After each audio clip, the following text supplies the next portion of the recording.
Hello everyone, it's me Uncle John.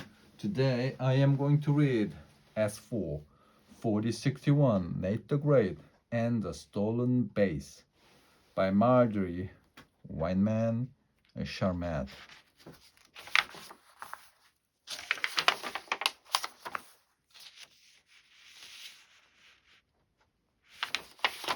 I, Nate the Great, am a detective. Sometimes I'm a baseball player. This morning I was a detective and a baseball player. My dog Sludge and I went to the field. I had to practice batting and running and fielding. I belonged to a team. Rosamond Rangers. Rosamond, Annie, Harry, Oliver, Esmeralda, Claude, Daphne, and Pip belonged too. They were at the field. Rosamond's four cats were there. They are the team's mascots. Annie's dog Fang was there. Fang is not on the team. He's not a mascot. Fang should have stayed home. Rosamond came up to me. We can't practice today, she said. Somebody stole second base. We can get another second base, I said. I bent down and picked up a big stone. A stone for second base? Rosamond said. Not while I'm coach. Everybody uses stone. Rosamond's Rangers do not. Rosamond is a strange coach. That was no surprise. Rosamond is a strange person. She said, when we play baseball, I bring first base. Oliver brings the second base, and Annie brings third base. Rosamond held up a large tuna fish can. Here's today's first base. Nobody stole it. Annie held up a large dog bone. Here's today's third base, she said. Nobody ate it. Fang and Sludge sniffed. Oliver said, I was going to bring the same base I brought yesterday, but somebody stole it. It was the best. And Nate the Great didn't think Oliver's second base was the best. It was an octopus made of gloopy purple plastic. Gloopy. Oliver collects eels. He's saving up for a real octopus. We need a detective to find my second base, he said. Make another octopus, I said. Oliver was mad. You think it's easy to make those long, calling arms, he said. Besides, that was my good luck octopus. Very well, I Nate the Great. We'll take the case. I knew what Oliver's octopus looked like. It had 8 long, calling arms. It looked oozy and slimy. Where do you keep your octopus? I asked. On my bookcase, Oliver said. But when I went to get it this morning, wasn't there. Must go to your house, I said. I wrote a note to my mother. Dear mother, I'm on a case, looking for a base on the bookcase. I'll be back. Love, Nate the Great. I left the note at my house, then Sludge, Oliver, and I went to Oliver's house. He lives next door. He took us to his room. So his bookcase was full of books. So far, so good. But it was squeezed in a corner between the wall and a huge tank of eels, and the top of it was a mess. It was covered with baseball things, cards, gloves, balls, and bats. I've got so much stuff on my bookcase that some of it falls to the floor, Oliver said. But I pick it right up. This is a real mess, I said. Your octopus must be hidden under something on top of your bookcase. I Nate the Great moved things, piled things, and sorted things. Sludgy sniffed. I have just found something important, I said. What? Oliver asked. A telephone. It was hidden under 2 baseball gloves. And the cord is still hidden. The cord goes down the back of the bookcase and plugs into the wall. Oliver said, it's boring, but the telephone is nice. I like to call people. I know it, I said. Oliver is a pest. He follows people. He calls people. At last, I said, I do not see the octopus on your bookcase. So you can't find it either, Oliver said. Oh, is only one place to look. I said, in is another. I looked in Oliver's eel tank. Your octopus didn't fall in there, I said. Perhaps it fell down one side of your bookcase, but my bookcase is squeezed between the eel tank on one side and the wall on the other.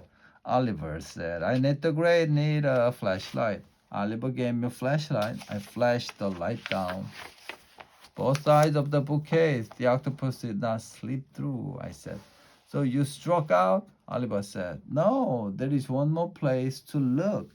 Perhaps the octopus fell down the back of the bookcase. But you can get back there, Oliver said. No problem. I net the grade can peer over the top. I leaned forward. Peer. Forward. Lean. Ouch. I bumped my head. The wall is in the way. I said I can't see down. I stretched out flat on the floor in front of the bookcase. I'm flashing the flashlight toward the floor at the back of your bookcase, I said. I immediately saw something. I reached for it and pulled it out. It was not the octopus, it was a baseball card. So that's where my Babe Ruth card went, Oliver said. And immediately said that your octopus did not fall down the back of your bookcase. I walked around the room. I looked hard. I do not see the octopus anywhere in this room. I said, when was the last time you saw it? Oliver shrugged. I'm not sure. When I got home from the game yesterday, I pulled it out of my pocket and dumped it on my bookcase. Dump. With my other baseball stuff. Then what? Then I used my telephone. I called everybody I know.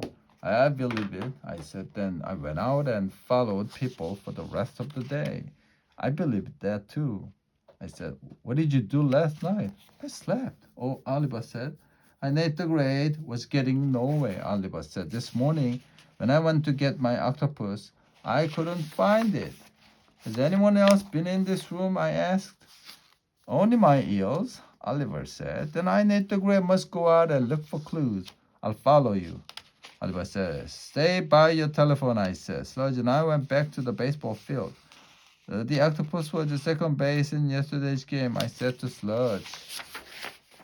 Perhaps there's a clue here. I saw Rosamond standing under a tree with a cat. I just tossed my baseball mitt into the air, she said, but it came down on a branch of this tree, and it stuck there. I looked up. I saw the mitt on a branch. My cats can go up and shake it down, Rosamond said.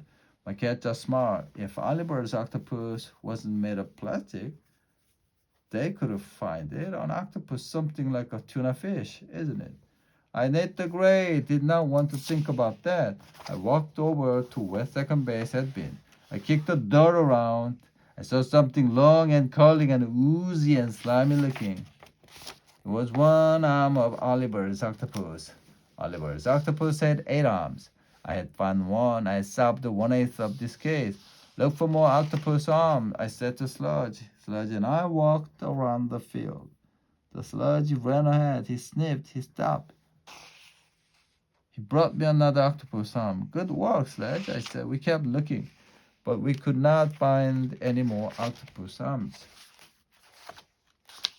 Sludge and I went home. We had to think about the case. I made pancakes for myself. I gave Sludge a bone. They're looking for a pulper plastic octopus with 6 arms, I said, or maybe less. When Oliver took the octopus home from the last game, he dumped everything on his bookcase. He did not notice that 2 arms were missing. What else didn't he notice? I went to the telephone. I called Oliver. He answered right away. Who did you follow before you went home from yesterday's game? I asked. Annie, he said. And your octopus was in your pocket, right? Right, Oliver said. Thank you, I said. I hung up. We must go to Annie's house, I said to Sludge. Annie was just sitting in front with Fang. I'm looking for octopus arms, I said. I looked at Fang. I did not want to do that. Your dog will eat almost anything, I said. Like second base. Why would he eat gloopy purple plastic. And he said, she held up a dog bone. This is the third base, and Fang didn't eat it. I'm very proud of him. Fang wagged his tail. But Fang isn't perfect, and he said, that was no surprise to me. Later grade, Fang stopped wagging, and he said, when Oliver followed me after the last game, Fang followed Oliver. I think Fang snatched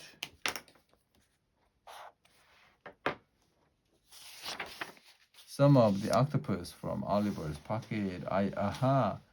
I said. So second base was stolen after all. Fang only took one octopus arm. And he said, and here it is. And he handed a very dirty octopus arm to me. I just found this in my yard, she said. Fang buried it there. Did Oliver see the snatch? I asked. No, and he said he was too busy following me. So Oliver's octopus is missing 3 arms and maybe more. And Oliver doesn't know it. I said goodbye to Annie. This case is as good as solved, I said to Sludge. All we need to find a few more octopus arms. We went to Oliver's house. Oliver was talking on the telephone. Oliver kept talking. I knew what I must do. Get down on the floor, reach under the bookcase, and unplug the telephone from the wall. But when I had looked under there for the octopus, I didn't see the plug or the cord. They must have been too high up. I had to think of something else. Hang up, I shouted. It worked. Oliver hung up. I held up the 3 octopus arms. I net the grave found these. The case is in good shape, but your octopus is not. I know that, Oliver said. And I brought it home.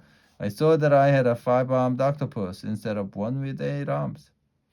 Why didn't you tell me? I asked. Oliver smiled. What difference does that make to an octopus? 5 or plenty made a big difference to me in the 8th grade. I said, then I still have to find the mostly together octopus. Right, Oliver said. I said, in 8th grade have struck up, but I'll be back. Sludge and I went to the field. Rosamond and her cats were gone. Her maid was gone from the tree. I sat down on a log. Sludge sat beside me. I thought about the case. I found a telephone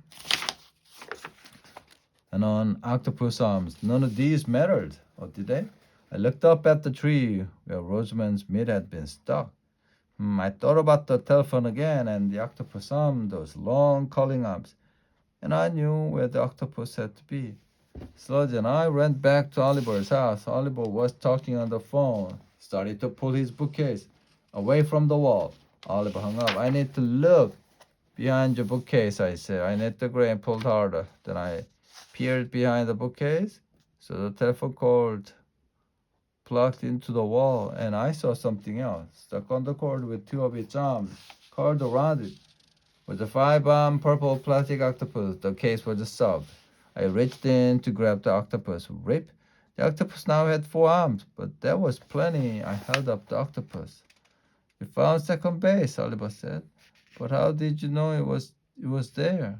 Your octopus arms along and calling. That makes it easy for them to catch on to something.